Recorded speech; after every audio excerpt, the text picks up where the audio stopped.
Punch Up Lloyd Vance does a great job covering the NFL. Kind enough to join us on the Boardwalk Honda hotline. We'll hold off on the calls. You guys hang tight. We'll get to you, I promise, at 609-573-3776. How you been, Lloyd? Doing good, Q, and the season's heating up. Yeah, it certainly is. All right, let's get to the Eagles for a second. Listen, we've gone back and forth with this, and who are the main culprits? What are the main reasons they're 4-5? I think ultimately the defense is the main culprit. Offensively, I know that Wentz at times early on games has struggled a little bit with the turnovers. I know that's concerning, but I think at the end of the day, a lot of the blame goes on the head coach. A lot of the blame falls on the defensive coordinator. And quite frankly, this defensive unit is just not where it was last year. And maybe we over-evaluated them a little bit. Maybe they were overhyped, if you will. But as this team sits at 4-5, you know, what concerns you the most? Is it the offensive side of the football? Is it the defensive side of the football? Or is it both? Well, Q, it's a couple things. This team is the defending champions, and they don't look like it right now. But I think that defensive secondary, we've talked about it over and over again, ever since the season started, has always kind of been this team's Achilles heel. Teams have been able to attack them down the field and get those big chunk plays on them. Now, this week, it was their front seven. They just could not stop Ezekiel Elliott. He ran all over them, set the pace of the game, and Dak Prescott was real comfortable in the pocket. So defensively, they got to do a better job. But offensively, they have not been scoring points like last year. Last year, they were able to score at will and put up like 30 points without a problem. This year, having problems scoring about 24 points a game. And Doug Peterson is not helping himself. Obviously, he's not running the football enough. Only 16 rushes in that game on Sunday. Yeah, and that's the one thing. If we're going to talk about the offense, I just think whether they have the talent back there or not, that head coach has to devise a game plan to at least stick with the run from time to time. Even if it's not working, you have to basically show them we're going to commit a little bit to at least wear you down, at least to give you the threat of a ground game, and then perhaps open it up with play action. I mean, you're right. This is a staggering stat real quick. This year, the Eagles have not had one running back go over 70 yards. Think about that for a second. They haven't had a back in a game. Ajayi hit 70 right on the button. Other than that, Clement, Smallwood, Adams, not even remotely close. So, yes, there's something to be said that they're not running it enough, no doubt. Yeah, and this is a team that was aggressive, and he's always aggressive on fourth down. But he's got to find a way to control the clock and set up that play action to help Wentz and get the football downfield. Yes, now they got a good weapon in Golden Tate coming in there, and the receiving core looks real good. I know he likes getting the ball to Zach Ertz a lot, but they got to find ways to run the football first, and that could dictate everything. Just look at what Dallas did. Everything with Ezekiel Elliott set up that entire offense. So the Eagles got to find a way to go into New Orleans, a very tough place to play, and shut down Drew Brees, which may be mission impossible. Yeah, it's going to be a really tough contest for them, no doubt.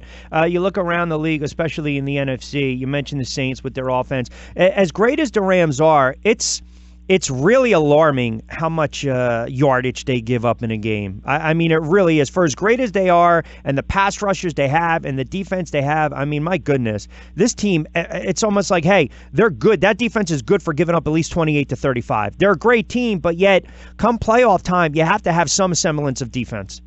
Well, I totally agree with you. And last year, the Eagles were able to get to the Super Bowl and win it despite a team that was allowing a lot of yardage, but you just don't see that a lot in the NFL.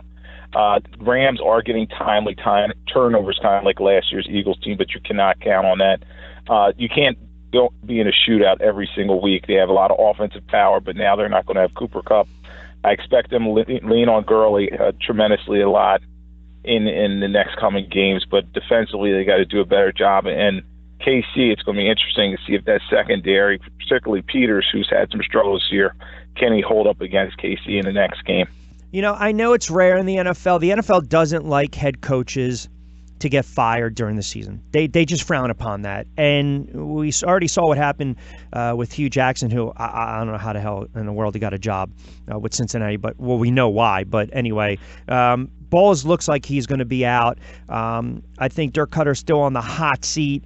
You look around, Jacksonville's been struggling a ton. And then you got the Raiders at 1-8, where some of the players basically have come out after another loss and they turn around, I need to get the blank out of here. I mean, listen, I know it's almost like a running joke here with Gruden, but I think John Gruden thought, okay, I've been out of the game for about 10 plus years. I'm just going to go right down on the sideline and rah it up, and I'm going to build my team. And he couldn't expected this, where now you start to think if you have to totally sever ties, the relationship with the quarterback, because the head coach and the quarterback aren't on the same page. Yeah, I think he thought it was going to be easy. And, being a broadcaster, he's sitting in those production meetings, yucking it up with the coaches and the players, and now he's got to work. True. He's got to sit down and dig in this roster and, see who can play, who can't play. And they did have some pieces on that team, and they traded some of the guys away. But this is a long-term proposition. But as you're saying, never want to say players are quitting on a guy. But right now they're just not playing for him, a very ugly team. And they'll have the number one pick. They'll probably go for Nick Bosa. He is going to have to repair that relationship with Carr, his quarterback, who at one time was considered one of the NFL's best, but right now he's very tentative in the pocket. Really doesn't have anybody to throw the football to anymore. So it's a team that's going nowhere fast. What's your whole thoughts on the Bell situation? I mean, it is a rarity where a player of his magnitude decides, you know what, I'm just going to sit out. And I know Eagles fans are thinking this is the guy you want to go after. I know the Jets have the money. I mean, if it's me, I stay the heck away from this guy, because he's proven to me that he's extremely talented, but he is an extremely selfish, me-first player. And that's not a guy that you can build around and win with. Yeah, Q, it surprised me because, let's face it, football players do not get a lot of guaranteed money, and he's throwing away about $14 million or so this season, and that's just crazy to me. And, he wants out of Pittsburgh, and this is his way of playing the game, and the Steelers are a very hardline organization. They weren't going to play his game, and now he's sitting out, and he's sitting up in age, probably about 27 or so, got some miles on his tires. I do think somebody will give him a contract, but as you're saying, you just don't see this a lot in the NFL because, let's face it, the owners and management hold the hammer, and maybe he'll get an opportunity somewhere else, but he's going to be rusty, and you always have to worry about those soft tissue injuries when a guy comes back after not playing. How about the Chargers now? They've ripped off 6 in a row. They're 7-2, and Rivers quietly, we've talked about him for the last couple of weeks, quietly put together an MVP-like season. Now, I think at the end of the day, Rivers has to make a deep run in the playoffs, right, to really complement his career. I mean, here's a guy that has never been to a Super Bowl, a couple title games here and there. It's well documented. He's going to be top 10 when it's all said and done in touchdowns and passing yards, but he's putting up some really nice numbers. They're doing it with defense. They have a balance of attack. They have some winnable games coming up against the Broncos and the Cardinals before they see the Steelers, which could be a really intriguing matchup. But give me your overall thoughts on what the Chargers have been able to do this year. Yeah, this is a team that just has tremendous ability on both sides of the football, and if they can get their kicking game right, they're going to be very dangerous. Rivers is just spraying the football around, and then Ingram's back healthy again. They've done a good job getting the ball down the field, and in terms of defensively, these guys are getting after people, and it's only going to get scarier after Joey Bosa gets back there for this team. Very well-rounded, as you're saying, has a nice schedule setting up. But you do want to see in Week 15 when they go to KC this season may be on the line as well as that division. So this team's probably going to keep winning, and as you're saying, Week 15 as well as the playoffs are going to show us really what they got. And lastly, before we get out of here, you look at the Jets in that situation. Jamal Adams does his weekly spot in New York and basically called out the teammates again. I don't think it's a good look for Todd Bowles. I think at the end, listen, I don't advocate it, but when it gets this bad, sometimes you basically just got to rip off the Band-Aid and deal with it. I think he should have been fired. I think it's time for him to go. He's lost his locker room. It's become an absolute disgrace and a debacle. And you got a quarterback in Barkley that doesn't even get up off the sofa for 2 years and pick up a football, and he looks like Montana the other day, and you give up 41 at home. Ownership takes notice of that. There's got to be a fall guy. I just don't see a scenario where Bowles survives this.